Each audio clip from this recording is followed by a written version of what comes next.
Bismillahirrahmanirrahim. Jikalau matahari terbitnya dari barat, tandanya hari mau kiamat.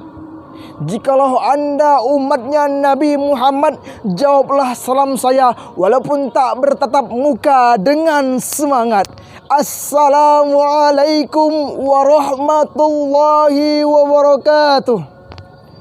Alhamdulillahi rabbil alamin, alladzi ja'ala Qur'ana rahmatan lil alamin. Wassalatu wassalamu ala sayyidinal mursalin wa ala alihi wa ashabihi ajmain. Amma ba'du. Sebagai langkah yang pertama, marilah kita bersyukur kepada Allah yang Maha Esa, yang telah menjadikan manusia terhormat tanpa memandang yang mana pejabat dan yang mana rakyat. Kepada Allah yang Maha Rahman yang telah menurunkan Al-Quran agar kita menjadikannya sebagai pedoman. Sebagai langkah yang kedua, selawat bertangkaikan salam ke arwah junjungan alam Nabi besar Muhammad sallallahu alaihi wasallam. Sosok manusia yang patut dicontoh, yang dikenal dengan sistem dakwah Islam, mengajak bukan mengejek, merangkul bukan memukul, mengkafahkan yang Islam bukan mengkafirkan yang sudah Islam. Pada kesempatan yang baik ini, izinkanlah diri yang fakir ini menyampaikan mau'izah hasanah yang berjudul Pemuda Qur'ani. Ayyuhal mustami'unal kiram, masa muda adalah masa yang paling indah, masa yang dipenuhi dengan harapan dan cita-cita, masa yang dipenuhi dengan romantika cinta yang mesra dan indah. Masa muda juga dihiasi dengan bentuk fisik yang masih kuat, berjalan masih cepat, pendengaran masih akurat, kulit wajah yang cantik dan menawan yang dapat memikat. Walaupun ada sedikit jerawat, tetapi janganlah gawat, karena masih banyak obat di toko-toko terdapat. Namun hadirin sekalian, hal inilah yang banyak menjadikan pemuda menjadi pemuda-pemuda yang pemalas, yang taunya hanyalah narsis, tekadnya apatis, dan sikapnya pesimis, dan kerjaannya hanyalah mengemis-ngemis. Na'udzubillahi min dzalik.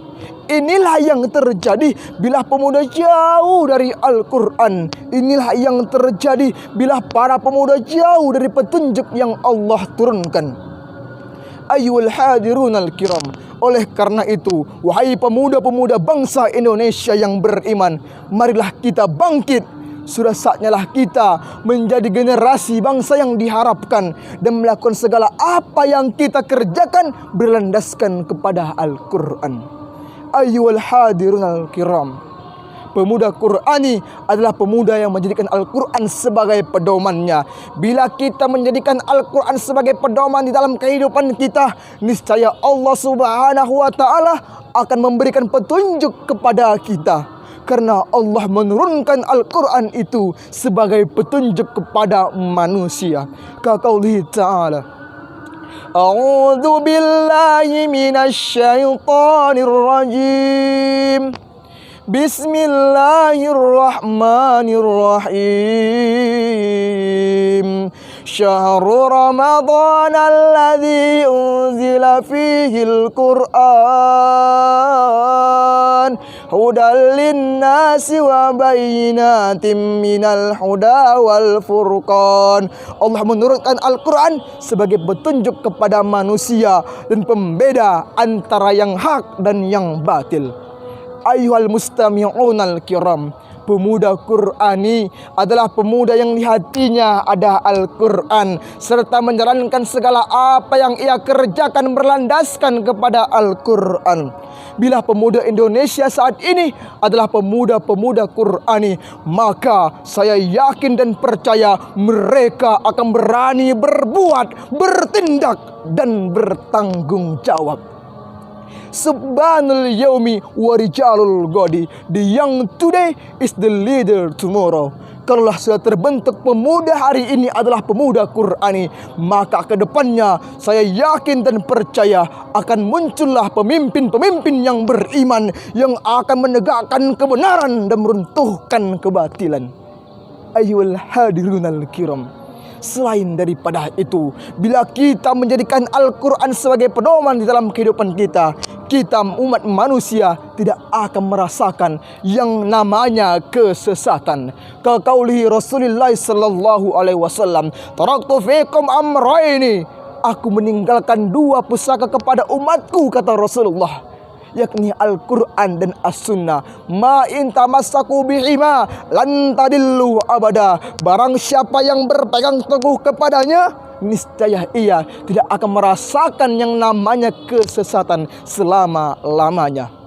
Demikianlah yang dapat saya sampaikan. Sebagai kesimpulannya adalah, marilah kita menjadi pemuda Qur'ani, pemuda yang senantiasa menjadikan Al-Quran sebagai pedoman dalam kehidupannya. Bila ini terjadi, maka kedepannya akan terbentuklah pemimpin-pemimpin yang beriman, penegak kebenaran, peruntuh kebatilan.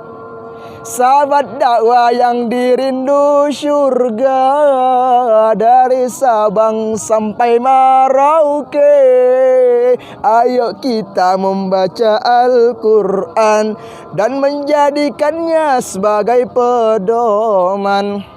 Jalan-jalan ke kota Medan, terletaknya di Sumatera Utara.